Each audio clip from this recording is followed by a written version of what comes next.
Tasya Rosita dengan NIM A24124079.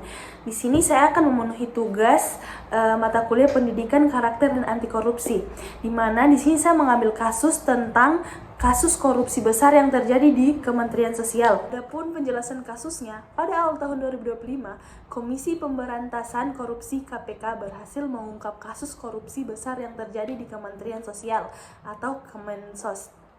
Penjabat berinisial RS yang menjabat sebagai Direktur Penyaluran Bansos bekerja sama dengan beberapa pihak swasta untuk menggelembungkan anggaran bantuan sosial hingga mencapai 250 miliar. Modus yang digunakan adalah dengan menaikkan harga paket sembako secara tidak wajar, mencantumkan data menerima bantuan fiktif. Dana hasil korupsi tersebut kemudian digunakan untuk kepentingan pribadi, termaksud pembelian aset mewah dan pendanaan kegiatan politik. Akibat pembuatan tersebut, banyak masyarakat berdampak bencana dan kemiskinan yang seharusnya menerima bantuan justru tidak mendapatkan haknya. Penyebab terjadinya korupsi, kasus ini terjadi karena berbagai faktor yang saling berkaitan. Lemahnya sistem pengawasan internal di lingkungan Kemensos membuat praktik manipulasi data dan anggaran dapat berjalan tanpa terdeteksi. Selain itu, rendahnya integritas pejabat publik menjadi pemicu utama terjadinya penyalahgunaan wewenang demi keuntungan pribadi. Sistem penyalahgunaan bantuan yang menjadi sifat manual dan kurang transparan juga memberikan celah terjadinya manipulasi data penerima.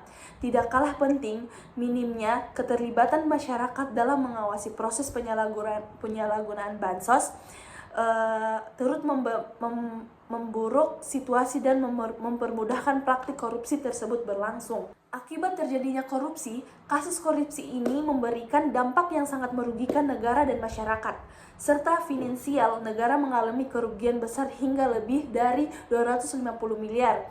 Dari sisi sosial, masyarakat miskin yang seharusnya menerima bantuan menjadi korban karena tidak mendapatkan haknya, terutama mereka yang terdampak inflasi dan bencana alam. Selain itu, kepercayaan publik terhadap pemerintah menurun tajam karena kasus ini menunjukkan lemahnya tata kelola dan pengawasan birokrasi. Dampak lain yang tak kalah serius adalah terganggunya stabilitas politik. Mengingat kasus ini juga menyeret sejumlah tokoh dan pemilik pengaruh politik.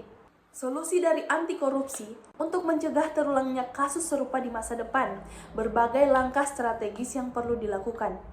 Pemerintah harus selalu melakukan digitalisasi sistem penyaluran bantuan sosial agar lebih transparan, akurat, dan dapat diawasi oleh publik secara langsung. Fungsi audit internal dan eksternal juga perlu diperkuat untuk memastikan setiap penggunaan anggaran berjalan sesuai prosedur.